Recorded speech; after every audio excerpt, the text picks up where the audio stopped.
I'll help you guys. So when we're done, we should see an X. Good.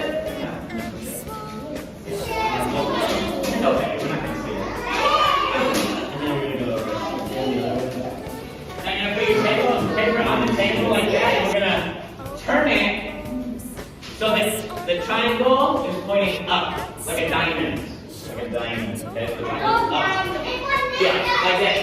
And one X, I'm going to show you. Yeah, like that, exactly. Alright.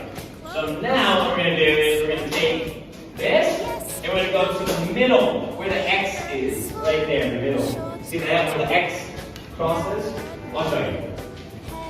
Take it. Right, that point right there in the middle. Ooh, That looks like, yeah, what does it look like now? Yeah, really